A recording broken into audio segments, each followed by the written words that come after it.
नमस्कार दोस्तों, स्वागत है आप सभी का आपके अपने YouTube चैनल जिसका नाम है बी पॉजिटिव एजुकेशन हब। और आज का हमारा टॉपिक है भारत का राष्ट्रपति। और इस टॉपिक के अंतर्गत हम भारत के राष्ट्रपति के बारे में पढ़ने वाले हैं। जैसे भारत के राष्ट्रपति की आयु कितनी होनी चाहिए, उसका वेतन कितना होता है, उसके अधिकार क्या क्या हैं, तो ये सब हम इस वीडियो में देखने वाले हैं। तो मेरे साथ लास्ट तक बने रहिए क्योंकि ये वीडियो बहुत ही मज़ेदार होने वाली है। और अगर आपको भारत के राष्ट्रपति प्रथम से लेकर अब तक के जितने भी राष्ट्रपति हैं उनको क्रम वाइज याद रखना है तो आप हमारी प्रीवियस वीडियो देख सकते हैं, जो कि बहुत आसान ट्रिक के माध्यम से बनाई गई है। और उस वीडियो को देखने के बाद अब तक के भारत के 14 राष्ट्रपति आपको उंगलियों पर याद हो जाएंगे। उस वीडियो की लिंक आपको डिस्क्रिप्शन बॉक्स में मिल जाएगी, आप वहां जाके उसे देख सकते हैं। तो चलिए ये टॉपिक स्टार्ट करते हैं और मेरे साथ लास्ट तक बने रहिएगा क्योंकि इस वीडियो को देखने के बाद आपको भारत के राष्ट्रपति के बारे में और कहीं से पढ़ने की ज़रूरत नहीं पड़ेगी, ये मेरा विश्वास है। तो ये हमारा टॉपिक है भारत के राष्ट्रपति। और अगर वीडियो आपको पसंद आए तो वीडियो को लाइक करना, चैनल को सब्सक्राइब करना और अपडेट्स के लिए बेल आइकन को भी प्रेस कर लेना जिससे आपको नोटिफिकेशन मिलता रहे, और अपने दोस्तों के साथ शेयर भी कर देना। तो स्टार्ट करते हैं राष्ट्रपति। और राष्ट्रपति में सबसे पहले देखते हैं प्रस्तावना। राष्ट्रपति में प्रस्तावना देखते हैं और प्रस्तावना का पहला टॉपिक है कार्यपालिका। भारत की संसद राष्ट्रपति, राज्यसभा और लोकसभा से मिलकर बनती है। भारतीय संघ की कार्यपालिका शक्ति राष्ट्रपति में निहित है, फिर भी राष्ट्रपति नाम मात्र की कार्यपालिका होती है क्योंकि भारत में संसदीय व्यवस्था है और उस संसद का वास्तविक कार्यपालिका प्रधानमंत्री और उसका मंत्रिमंडल होता है। राष्ट्रपति नाम मात्र की कार्यपालिका है, ऐसा क्यों है ये आपको आगे चल के मालूम पड़ेगा, तो मेरे साथ लास्ट तक बने रहिए। इसका दूसरा पॉइंट देखते हैं, प्रस्तावना का दूसरा पॉइंट नागरिक। याद रहे राष्ट्रपति भारत का प्रथम नागरिक कहलाता है। जब भी भारत की जनगणना होती है सबसे पहले राष्ट्रपति को प्रथम नागरिक होने के कारण उनकी गणना सबसे पहले की जाती है। नेक्स्ट पॉइंट होता है, नेक्स्ट पॉइंट देखते हैं संवैधानिक प्रधान।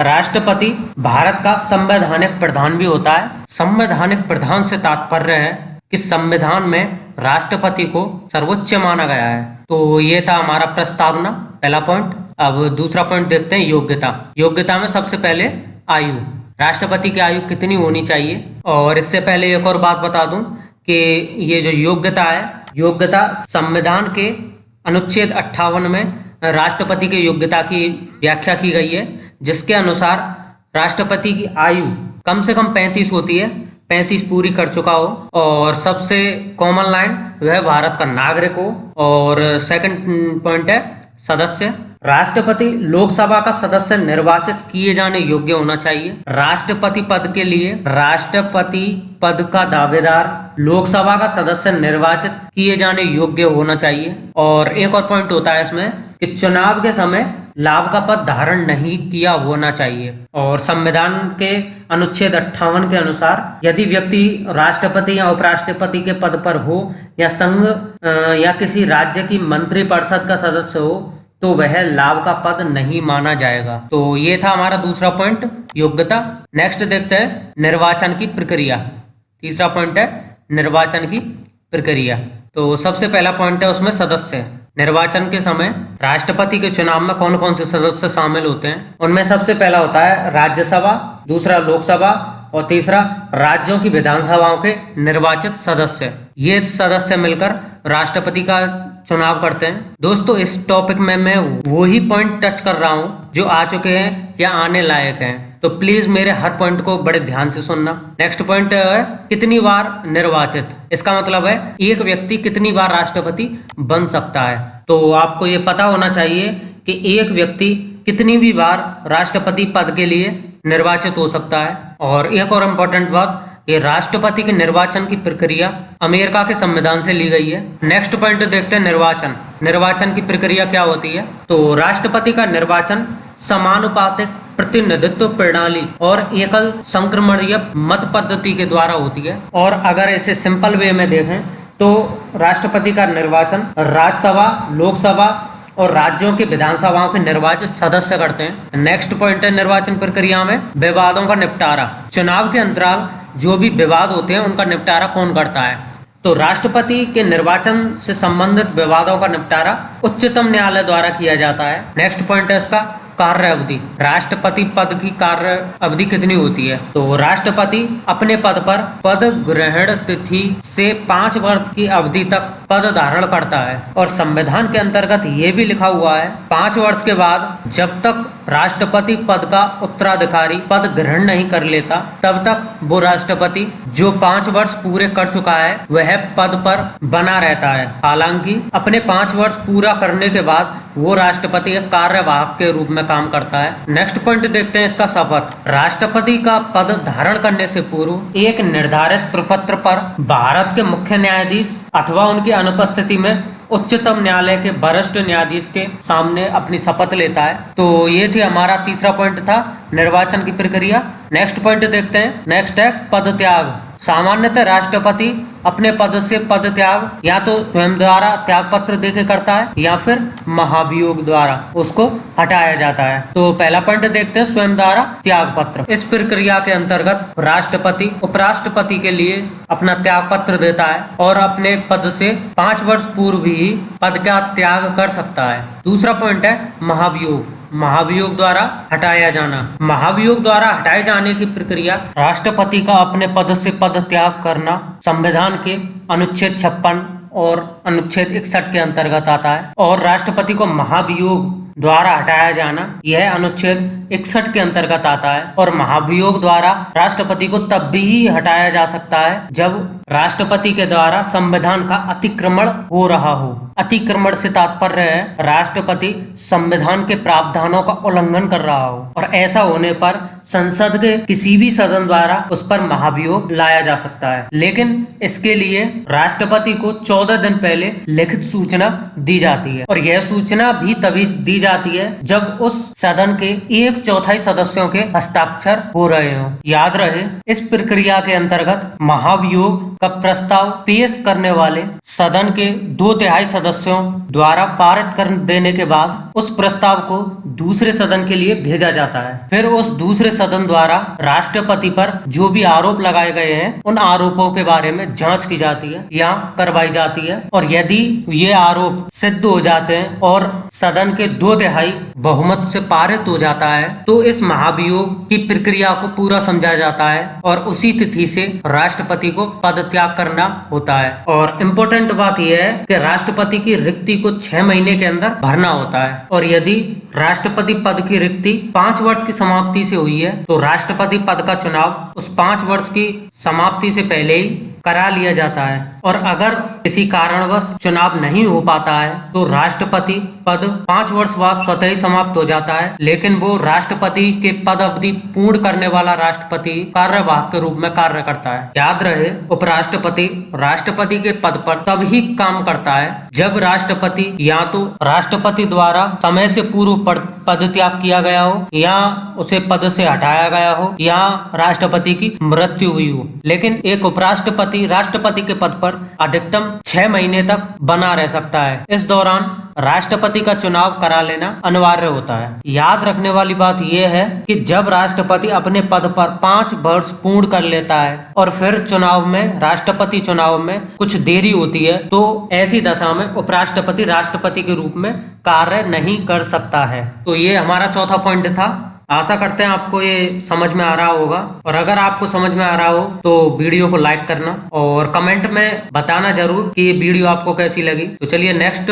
पॉइंट देखते हैं, 5वां पॉइंट इसका वेतन भत्ते। वेतन भत्ते क्या होते हैं इसके? राष्ट्रपति का मासिक वेतन 1.5 लाख रुपए होता है और राष्ट्रपति का वेतन आयकर से मुक्त होता है और राष्ट्रपति के लिए निःशुल्क निवास स्थान और संसद द्वारा स्वीकृत अन्य भत्ते प्राप्त होते हैं। और याद रहे, इन भत्तों में, वेतन भत्तों में कार्यकाल के अंतर्गत कोई कमी नहीं की जा सकती है। और राष्ट्रपति के लिए 9 लाख रुपए वार्षिक पेंशन निर्धारित किया गया है। तो ये था हमारा 5वां पॉइंट, राष्ट्रपति के वेतन व भत्ते। नेक्स्ट देखते हैं 6वां पॉइंट, अधिकार व कर्तव्य। राष्ट्रपति के अधिकार क्या क्या होते हैं, कर्तव्य क्या क्या होते हैं, शक्तियां क्या होती हैं, ये हम इस 6वें पॉइंट में देखने वाले हैं। तो पहला पॉइंट है इसमें नियुक्ति। राष्ट्रपति किन किन की नियुक्ति कर सकता है? तो भारत का राष्ट्रपति भारत के प्रधानमंत्री की नियुक्ति करता है और प्रधानमंत्री की सलाह पर मंत्रिपरिषद की अन्य सदस्यों की नियुक्ति करता है। साथ ही सर्वोच्च न्यायालय, उच्च न्यायालय के मुख्य न्यायाधीशों की, राज्यों के राज्यपालों की, भारत के महान्यायवादी की, अंतरराज्य परिषद के सदस्यों की, संघीय लोक सेवा आयोग के अध्यक्ष व अन्य सदस्यों की, भारत के नियंत्रक एवं महालेखा परीक्षक की, मुख्य चुनाव आयुक्त की और अन्य चुनाव आयुक्त की, वित्त आयोग के सदस्यों की, पिछड़ा वर्ग आयोग के सदस्यों की, अल्पसंख्यक आयोग के सदस्यों की, भारत के राजदूतों और अन्य राजनयिकों की और अनुसूचित क्षेत्रों के प्रशासन के संबंध में रिपोर्ट देने वाले आयोग के सदस्यों की नियुक्ति करता है। तो इन सब की नियुक्ति कौन करता है? राष्ट्रपति। अभी सेकंड पॉइंट देखते हैं, विधायी। कि विधायी शक्तियां क्या क्या है राष्ट्रपति के पास। जैसा कि हम पूर्व में बात कर चुके हैं, राष्ट्रपति संसद के 3 अंगों में से एक अंग होता है। 3 अंग थे, राज्यसभा, लोकसभा और राष्ट्रपति। तो राष्ट्रपति संसद का एक अभिन्न अंग होता है। संसद के किसी भी सदन को बुलाना, सत्रावसान करना और लोकसभा भंग करने संबंधी अधिकार होते हैं राष्ट्रपति को। लोकसभा भंग करने के अधिकार होते हैं, क्यों? क्योंकि लोकसभा को विघटित किया जा सकता है, राज्यसभा को नहीं, क्योंकि राज्यसभा स्थायी सदन होती है। और डिटेल में हम राज्यसभा और लोकसभा वाले पार्ट में करेंगे। संसद के किसी भी सदन या दोनों सदन में अभिभाषण करने की शक्ति राष्ट्रपति को है। और लोकसभा के अंतर्गत प्रत्येक साधारण निर्वाचन के बाद प्रथम सत्र के प्रारंभ में और प्रत्येक वर्ष के प्रथम सत्र के आरंभ में सम्मिलित रूप से संसद में अभिभाषण करने की शक्ति प्रदान है राष्ट्रपति को। इसका मतलब ये हुआ कि लोकसभा के जब भी चुनाव होते हैं, जो चुनाव के बाद प्रथम सत्र होता है, उसके प्रारंभ में राष्ट्रपति को संसद में अभिभाषण करने की शक्ति प्रदान है। और प्रत्येक वर्ष के प्रथम सत्र के आरंभ में भी संसद में अभिभाषण करने की शक्ति प्रदान है राष्ट्रपति को। याद रहे, संसद द्वारा कोई भी अगर विधेयक पारित होता है तो वो राष्ट्रपति की स्वीकृति के बाद ही कानून बनता है। इसके अलावा राष्ट्रपति से नए राज्यों का निर्माण करना हो, राज्यों की सीमाओं या नामों में परिवर्तन करना हो, या धन विधेयक हो, या फिर संचित निधि से व्यय करने वाला विधेयक हो, राज्यों के बीच में व्यापार करने वाले विधेयक हो, इन सब विधेयकों को संसद में पेश करने से पूर्व राष्ट्रपति की पूर्व सहमति आवश्यक होती है। नेक्स्ट है मनोनयन। इसका मतलब यह है कि राष्ट्रपति को यह अधिकार होता है कि वह लोकसभा के लिए 2 और राज्यसभा के लिए 12 सदस्य नामांकित कर सकता है। लोकसभा के 2 सदस्य आंग्ल भारतीय समुदाय से संबंधित होते हैं और राज्यसभा के 12 जो राज्यसभा के सदस्य होते हैं वो कला, साहित्य, पत्रकारिता, विज्ञान, सामाजिक कार्य में जो अनुभवी होते हैं उनमें से चुनाव किया जाता है। तो ये राष्ट्रपति के अधिकार होते हैं। नेक्स्ट पॉइंट है अध्यादेश। राष्ट्रपति को अध्यादेश जारी करने का भी अधिकार होता है और यह अध्यादेश अनुच्छेद 123 123 के तहत किया जाता है। और यह अध्यादेश तभी जारी किया जाता है जब ऐसी परिस्थिति बन रही हो जब संसद के दोनों सदन सत्र में अनुपस्थित हों और परिस्थितियां ऐसी हो कि कार्रवाई तुरंत करनी पड़ेगी, तो राष्ट्रपति द्वारा अध्यादेश जारी किया जा सकता है। और इस अध्यादेश का प्रभाव संसद सत्र के शुरू होने के 6 हफ्ते तक रहता है। लेकिन याद रहे, जब दोनों सदन सत्र में उपस्थित होते हैं तो राष्ट्रपति राज्य सूची के विषयों पर अध्यादेश जारी नहीं कर सकता है। नेक्स्ट पॉइंट देखते हैं। नेक्स्ट है सैनिक। सैन्य बलों में सर्वोच्च पद राष्ट्रपति का होता है, लेकिन याद रखें इसका प्रयोग विधि द्वारा नियमित होता है, यानी राष्ट्रपति इस शक्ति का प्रयोग संविधान के नियमों के अनुसार ही कर सकता है। नेक्स्ट देखते हैं पॉइंट राजनैतिक। राष्ट्रपति की राजनैतिक शक्ति। दूसरे देशों के साथ जितनी भी समझौते या संधि होती हैं वो राष्ट्रपति के नाम पर ही होती हैं। राष्ट्रपति ही विदेशों के लिए भारतीय राजदूत की नियुक्ति करता है। नेक्स्ट देखते हैं क्षमादान। क्षमादान की शक्ति। अनुच्छेद 72 के अंतर्गत राष्ट्रपति को किसी अपराध के लिए दोषी ठहराए गए किसी व्यक्ति को दंड को क्षमा करने, दंड की अवधि को कम करने संबंधी शक्तियां प्रदान होती हैं। नेक्स्ट देखते हैं आपातकाल।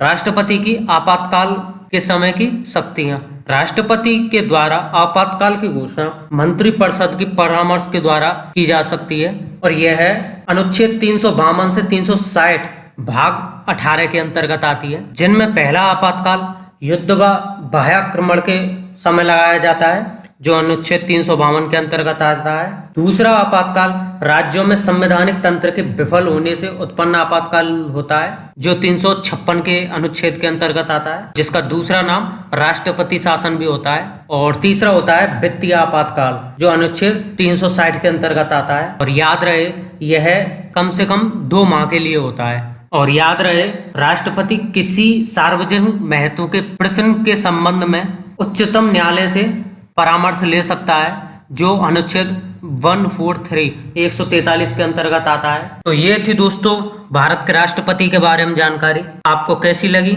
अपने विचार कमेंट बॉक्स में लिखना ना भूलें।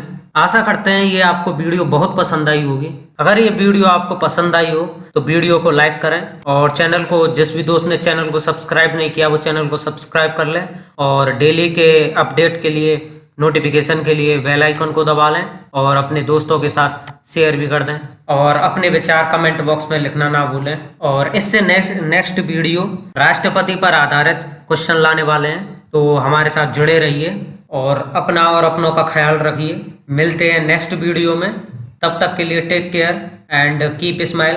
Thank you.